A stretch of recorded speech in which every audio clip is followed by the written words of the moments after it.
السلام علیکم۔ آج میں آپ کی خدمت میں تارا کی زندگی یا آگ کا دریا کا پارٹ نمبر 4 پیش کرتی ہوں۔ امید ہے آپ کو پسند آئے گا۔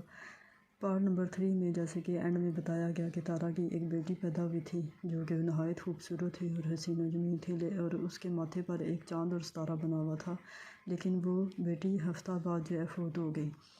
اب کیا تھا، تارا تو نیند پاگل ہو گئی بیٹی کی فوت ہونے کی وجہ سے، کیونکہ اس کے نزدیک تو اس کی بیٹی جو تھی خوشی کا بہت بڑا ذریعہ تھی، لیکن جیسے ہی بیٹی فوت ہوئی وہ اس کا دکھ برداشت نہیں کر سکی اور ہر وقت وہ روتی رہتی ہے۔ ہر وقت اس نے ذہنی ٹینشن بنا لی کہ یہ میرے ساتھ کیا ہو گیا، اور اس پر ظلم یہ کہ تارا کی پھوپھو ساس جو تھی وہ ہر وقت اس کو تانے مارتی رہتی کہ بیٹی جو فوت ہوئی ہے تیری لاپرواہی کی وجہ سے فوت ہوئی ہے، تم نے اس کی صحیح کیئر نہیں کی۔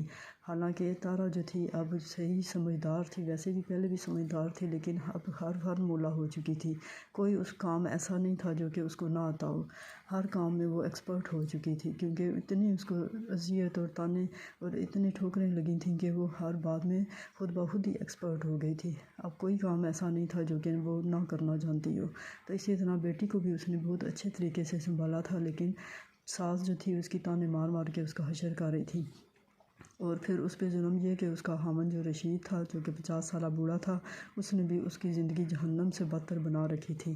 رشید کو جب بھی غصہ چڑھتا تھا وہ اس کو بہت زیادہ مار کٹائی کرتا تھا۔ تارا کو ہیل والی جوتیاں پہننے کا بہت زیادہ شوق تھا، اس کو پتلی ہیل جو تھی وہ بہت زیادہ پسند تھی، اور جب بھی وہ بازار جاتی ہیل والی جوتیاں اس کو پسند آتی وہ لے کے آتی۔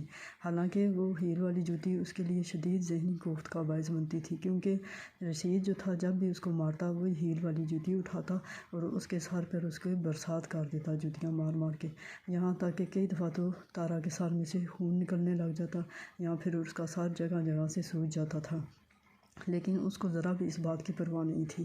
تارا کے والدین جو تھے وہ اس سے ملنے آئے، اس کی حالت دیکھ کر وہ بہت دکھی ہوئی اور پریشان ہوئے۔ پھر انہوں نے تارا سے کہا کہ تم مہربانی کرو ہمارے ساتھ چلو، ہم تمہیں رکھ لیں گے اپنے پاس، کیونکہ اب تمہاری بڑی بہن جو ہے نازو، اس کی بھی شادی ہو چکی ہے اور گھر میں ہم اکیلے ہوتے ہیں، تم ہمارے پاس رہو۔ لیکن تارا جو تھی وہ اس نے عزم کر لیا تھا کہ جو بھی ہو جائے میں اس کو گھر کو نہیں چھوڑوں گی اور ادھر ہی رہوں گی، کیونکہ میری ماں باپ نے غربت سے تنگ آ کر میری شادی کی تھی۔ اسی لیے اس نے اپنے والدین کو بھی یہی جواب دیا کہ آپ نے غربت سے تنگ آ کر میری شادی کی تھی، آپ تو مجھے ایک وقت کا کھانا بھی نہیں کھلا سکتے تھے، تو اب میں یہیں جیوں گی اور یہیں مروں گی، میں نے آپ کے ساتھ نہیں جانا، کیونکہ آپ کے حالات تو پہلے سے بھی بدتر ہیں، آپ مجھے کیسے پالیں گے۔ تو اس کے والدین تھے نہایت دکھی اور پریشان ہو کر واپس چلے گئے۔ پھر کیا تھا، تھوڑے دنوں بعد پھر اللہ تعالیٰ نے اس کو اولاد کی نعمت سے خوشخبری سنائی کہ اللہ اس کو اولاد کی نعمت عطا کرے۔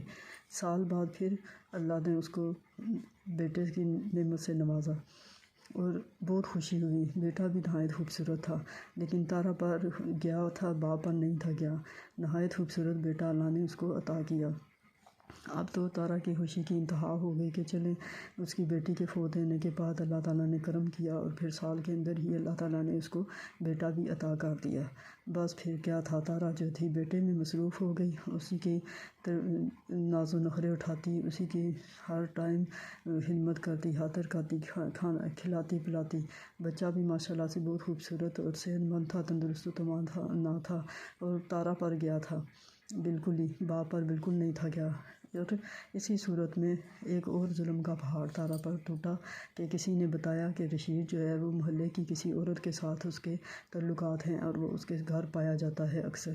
اس نے جب آ کر تارا کو بتایا تو تارا کے تو ہوش اڑ گئے کہ یہ کیا، یہ تو بہت ہی بڑا ظلم ہے کہ ایک تو خاوند نہ کرا کسی ناکام کا، اور اوپر سے وہ کسی عورت کے چکر میں ہے، عورت وہ بھی دیکھنے کے ایسے تھی کہ قابل نہیں تھی۔ اگر پہلے وہ عورت اس کو مل جاتی تو وہ اسی کے قابل ہوتا۔ وہ عورت جو تھی 2 بچوں کی ماں تھی اور نہایت موٹی اور ایک آنکھ سے کانی تھی، لیکن اس کے باوجود جو تھا رشید اس کے گھر جاتا، اس کے کام کاج کرتا، اس کے برتن دھوتا، جھاڑو دیتا، صفائیاں کرتا، کھانے پکاتا، اور یہ ساری باتیں جو تھی تارا کو اس کی پڑوسن آ کر بتاتی تھی جو اس عورت کے پڑوس میں رہتی تھی، وہ تارا کے جاننے والی تھی۔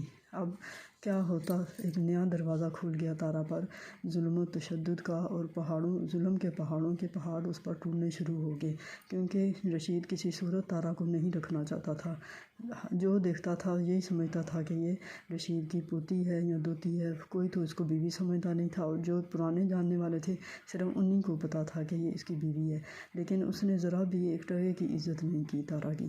بس پھر اس کے بعد ایک نیا دور ظلم و ستم کا تارا پر کھل گیا۔ اب میں آپ کو پارٹ نمبر 5 میں اگلا سارا کچھ بتاؤں گی کہ تارا کی زندگی یا آگ کا دریا میں کیا کچھ ہوا۔